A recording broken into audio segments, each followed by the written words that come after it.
clanker. It's a term that's popped up recently, which is a supposed slur for robots. More specifically, any piece of autonomous technology, such as one of those smart vacuum cleaners or a self-driving car. The word originates from a 1958 work by William Tenn, Citation. However, it is properly spread due to its use in the Star Wars franchise, it being used against the droids in the 2005 video game Republic Commando, and again prominently used in the animated series The Clone Wars, Citation. And there's this article in The Guardian, Citation, that explains the use of the word in recent times. We can see that its focus has changed from robots to artificial intelligence. The reasons given in the article is for spreading misinformation, filling the internet with slop.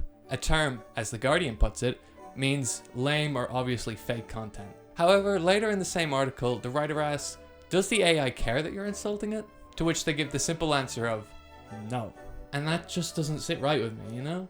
Why doesn't it care? Is it that it doesn't care, or is it just not capable of caring?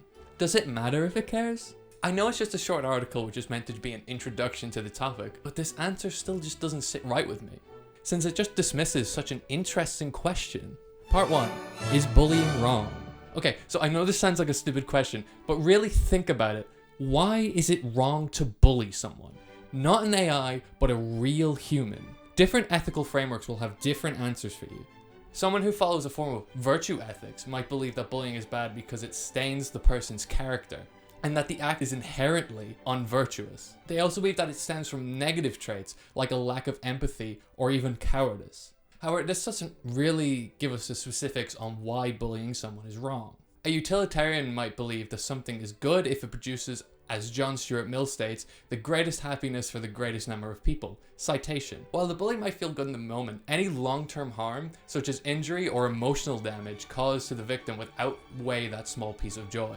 Or if they follow Kantian ethics, they would believe that bullying is unethical due to the act violating the principle of, quote, act that you treat humanity always at the same time as an end, never merely as a means. Citation. The bully is using the victim as a means, failing to recognize the dignity of that other person. But now we are left with the question, does this apply to an AI? Utilitarian ethics and Kantian ethics only really deal with humanity. Does nature also count here? I would hope most people would believe that bullying an animal would be wrong, in whatever form that could take. Is the difference how sentient the beings are? Is AI sentient? What even is an AI? Part 2. What even is an AI? AI stands for Artificial Intelligence. This is usually defined as, quote, the capability of a computational system to perform tasks typically associated with human intelligence, such as learning, reasoning, problem solving, perception, and decision making. Citation. Here I have a simple program. The user can enter some text and the AI will respond accordingly. If you begin your statement with a question word, what, why, who, where, how, the program will respond, I don't know. Otherwise, it will respond with, I don't understand. This may seem stupid, but it does take some intelligence to know that a statement beginning with a question word is probably a question. And that if you don't know the answer, you should probably say you don't know. This is an AI. There is a small piece of intelligence that is completely artificial. However, I think few people would see a harm in insulting this AI. It can't even properly process what I'm saying. We can get more complex if we look to the world of video games. AI is very common in gaming, as things like enemies and other characters need to have some intelligence to interact with the world. Take Sonic 2, a game that came out in 1992 and is a personal favorite of mine. In this game you play as the titular character, Sonic. But for most of the game, another character, called Miles Tails Prower, or just Tails for short, follows you. All he does is mirror your actions when you're nearby.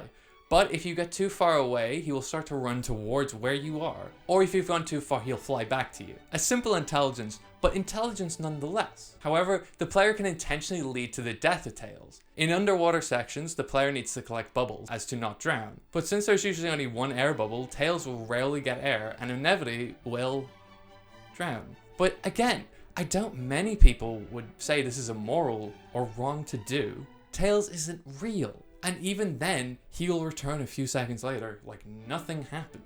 However, in the current day, when people say AI, they're referring to a concept called generative AI, or Gen AI. According to Amazon, Gen AI is defined as a type of AI that can create new concepts and ideas. Citation. While the previous AI we looked at followed a strict set of rules, Gen AI is trained on data, and then using that data, it learns how to create new stuff in the future. ChatGPT 3.5 was given 45 terabytes of text data, citation. Assuming 1 hour of video is 1.4 gigabytes, you could store over 3.5 years of video with that same storage, citation.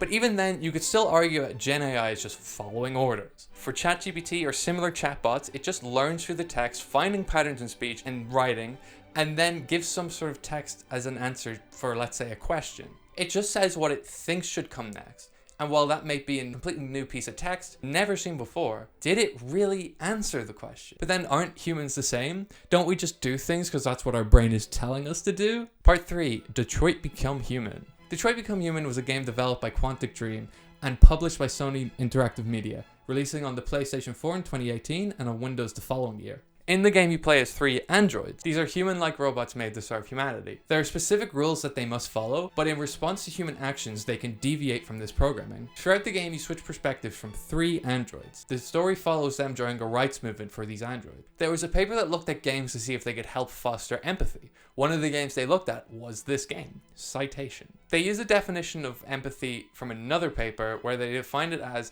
the ability to understand and share another's emotional state or context, citation.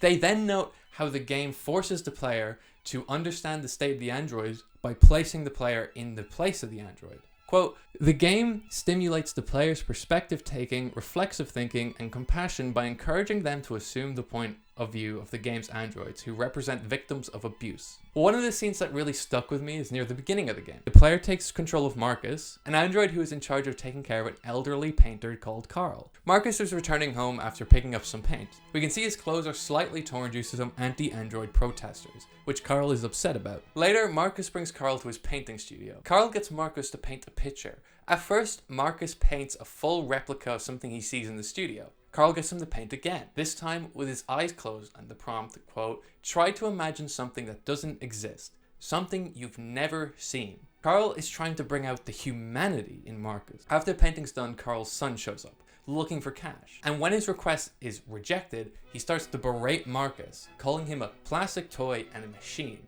despite Marcus standing beside the literal proof that he is more than that. The scene really makes you sympathize with Marcus. He begins the scene already showing signs of abuse, and we see him endure more abuse despite showing what he can do. It really makes us humanize Marcus. Part 4, Humanizing Gen AI.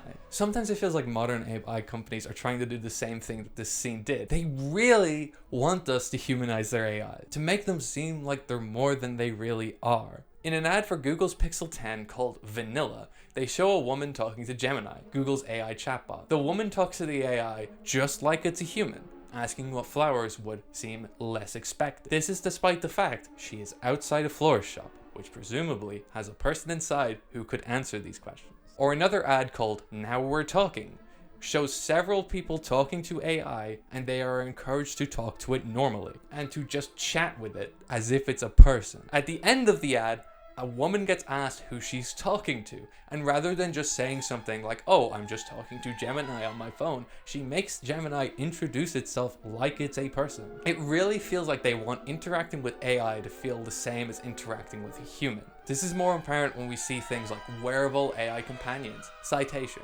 AI girlfriends, citation, ChatGPT having personality options, and even just adding a bot replying to you when you're looking for a support email. And it makes me wonder, is this why we started treating AI like this? Is it because it was personified? Was it because we were forced to use it? But there's just something about the way we took these frustrations out. Part 5, it's just racism again. The director of Detroit Become Human said in an interview that, quote, we wanted to talk about our society, about segregation, discrimination, domestic violence, the right to be different, humanism, Could a video game talk about such serious things? The game shows parallels to how Jews were treated in Nazi Germany, as the androids had to wear specific clothes that denote that they are an android. Or there's parallels to the civil rights movement in America in the 50s and 60s. Androids have to follow different rules to humans, similar to how people of color had to follow different rules than their white counterparts. And this is relevant now with skits made about clankers. Many of these skits make references to racism in the 50s and 60s. A skit posted by a Facebook user, Samuel Jacob Comedy, imagines a police officer in the year 2050. It references how police have been shown to treat minorities, even using the name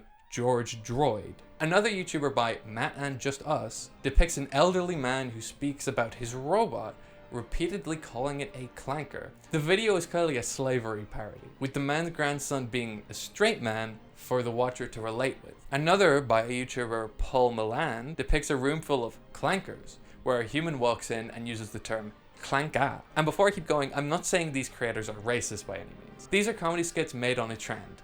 I doubt much thought was put into any of the ethics surrounding them, and I don't think any less of these people for making them. But it's really interesting, because clanka, I thought the slur was clanker. Well, yeah, it is, but why do you think that specific slur is picked? Other slurs for robots exist: tin skin, gear grinder, toaster. But the one with the 2 syllables and ends in a hard ER sound is picked. Obviously a parallel for slurs used against people of color. Having a variation of clanka really makes that obvious. Conclusion. So do I think bullying a current AI is wrong? No.